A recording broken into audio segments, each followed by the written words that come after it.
Minhas amigas e meus amigos, eu vou ser objetivo. O Brasil já está em intervenção militar. No dia 15 de setembro, o general Hamilton Mourão Filho, com o respaldo do alto comando do Exército, que são os generais que dirigem o Exército Brasileiro, mais o apoio do governo dos Estados Unidos, dentro do Grande Oriente do Brasil, em Brasília, que é uma potência que reúne todas as lojas maçônicas do Grande Oriente do Brasil, em Brasília, disse que se o judiciário não afastar da vida pública todos os elementos envolvidos em ilícitos, nós teremos que impor isso. Ele fez essa afirmação no nome dele, com o respaldo do alto comando norte-americano, da própria maçonaria, que o aplaudiu em peso, dizendo o seguinte: se esses elementos, todos eles que estão delatados, que estão sendo acusados, inclusive o presidente da República, não forem afastados, as Forças Armadas os afastarão. Ali se iniciou o movimento da intervenção militar. Ato contínuo, dia 19 de setembro, a Rede Globo chama no programa do Pedro Bial o comandante do Exército, General Eduardo Vilas Boas, para uma entrevista de 50 minutos aproximadamente. Indagado pelo Bial se o general Mourão havia incorrido em indisciplina, crime e seria punido, o general Vilas Boas disse o seguinte: que já havia conversado com o general Mourão, que estava tudo certo. Daí o Bial insistiu: mas ele não vai ser punido? Não, Bial, nós já conversamos, está tudo certo. E explicou que no artigo 142, diante do caos generalizado institucional no país, isso quer dizer o seguinte: é quando as instituições, os três poderes, não funcionam mais, como é o caso que vem acontecendo no Brasil. O presidente está sendo acusado pelo Ministério Público Federal pela segunda vez consecutiva em 60 dias, de vários crimes. Escapou da primeira porque gastou 14,2 bilhões de reais de dinheiro público comprando deputado, para livrar a cara dele. O Judiciário, STF, não julga nenhum político. O Renan Calheiros tem processo que está lá há mais de 10 anos para julgar, não foi julgado até hoje. E em vez de julgar e prender os caras, eles soltam aqueles que o Sérgio Moro já condenou. Então também não está funcionando. E o Legislativo fica mudando a Constituição lá na calada da noite para garantir a impunidade a todos os corruptos dos três poderes. Então o Brasil não está mais funcionando os três poderes. Todos eles corrompidos pela corrupção e pela impunidade. Quando existe isso, existe o que a gente chama de caos institucional. O país fica sem comando, fica à deriva.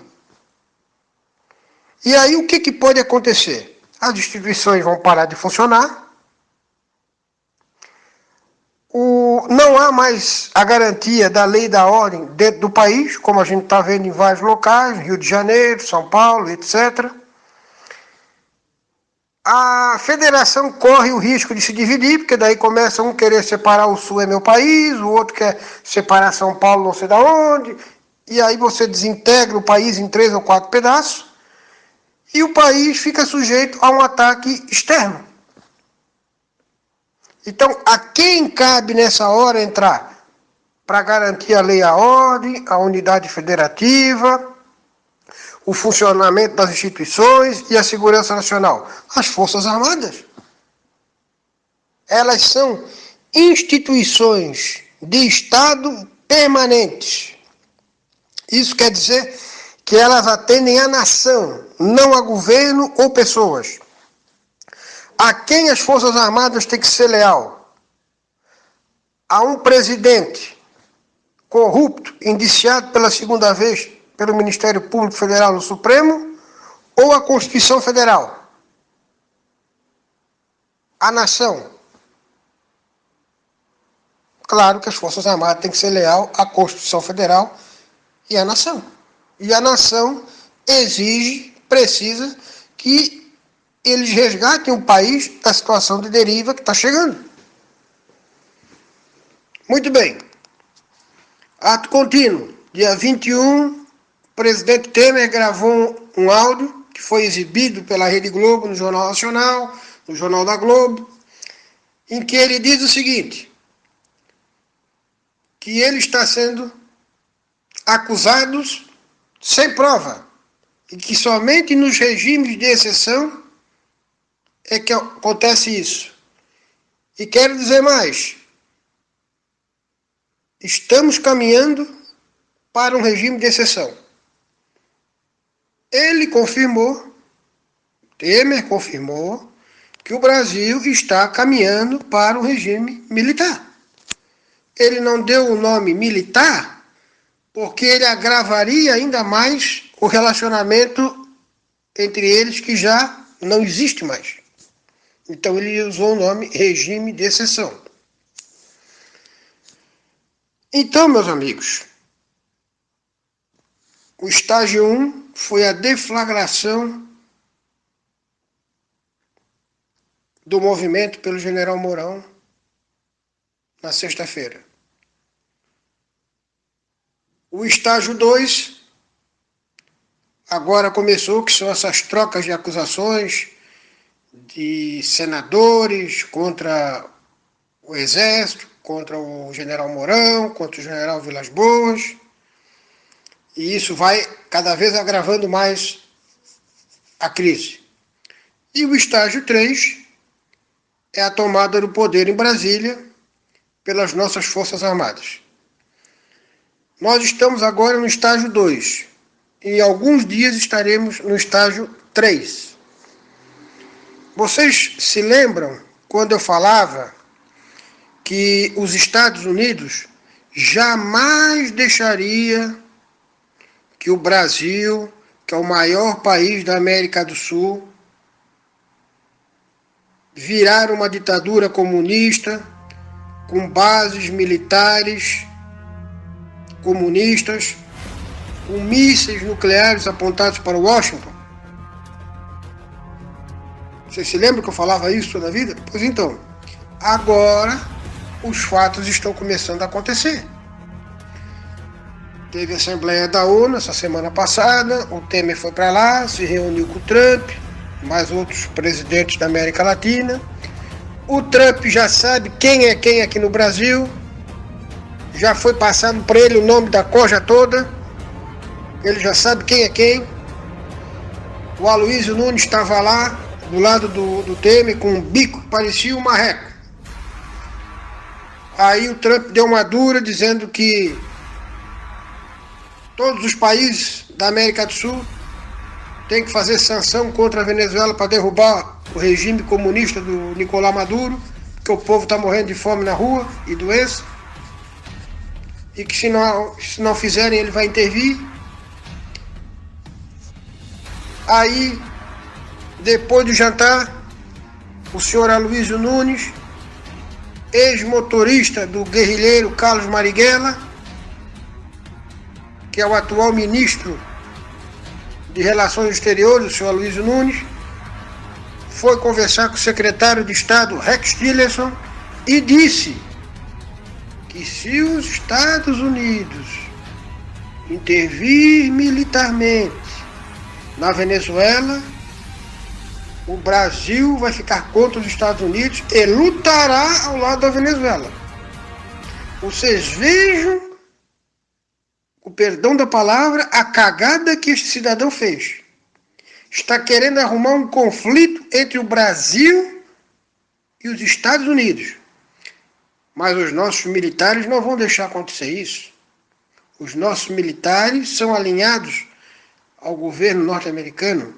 E o governo americano tem interagido diariamente com os nossos militares, dando apoio e pressionando para que façam um levante militar, conforme eu já havia declarado aos senhores várias oportunidades anteriores. Então, meus amigos, esse é o quadro. Vamos aguardar os próximos dias. Quem é que tem que estar preocupado? Quem é político, quem é chefe de poder, é ladrão, é corrupto, é mercenário, é comunista. Esses estão com a vida bastante enrolada. Nós, cidadãos comuns, cumpridores do nosso dever, patriotas, brasileiros, nós não devemos temer nada. Com nós, tá tudo beleza, vai ficar melhor ainda. Agora, esses cidadãos aí estão com o fiofó na rifa e os bilhetes vendidos fiado. Estão com as horas contadas. Eles serão presos, serão julgados e condenados pelo Superior Tribunal Militar. Não é essa moleza de Supremo Tribunal Federal, não, que leva 20 anos para julgar uma ação e não sai de lá. É rápido. É full time. O cara já sai dali em poucos dias julgado, condenado, preso e escambau. Então esses caras estão apavorados. Já tem deputado e senador que não quer mais ir para Brasília com medo. Eu já recebi ligação de assessor de político perguntando qual é o dia que o Exército vai cercar o Congresso. Olha só o medo que os caras estão. Então, essa gente que está com medo de ir preso ou de alguma coisa pior, eles vão fazer de tudo agora nos próximos dias, de fofoca, né? Claro, estão com medo, vão ser presos, vão ser julgados, condenados. Então essas fofocas vai surgir um monte agora nos próximos dias aí. Mas nada vai tirar a intervenção militar do curso. Porque já há um acordo. Ou os nossos militares fazem, que é o correto, e é o que tem que ser feito, ou os Estados Unidos fazem ao modo deles, que daí é um modo mais violento e mais truculento, né? Em 15 minutos, uma esquadra de F-18A, que já estão tudo aqui nas bases americanas da América do Sul, detonam os principais prédios de Brasília, que virarão escombros em 15 minutos, né? É mais traumático. Então, nós preferimos que as nossas Forças Armadas ajam, que daí não vai ter isso, né? Eles apenas vão levar, prender, fechar os poderes e fazer a limpeza que tem que ser feita, porque o Brasil está devendo ao mundo esta resposta. Uma resposta firme, austera, severa, contundente, para que o mundo veja que uma meia dúzia de mau caráteres jogaram o nome do nosso país na lama, mas que nós demos a volta por cima e estamos resgatando a nossa dignidade, a nossa honestidade, a nossa capacidade e a nossa seriedade, porque o Brasil é um país feito por gente séria. Não é por esses picaretas que estão lá ferrando e quebrando o nosso país.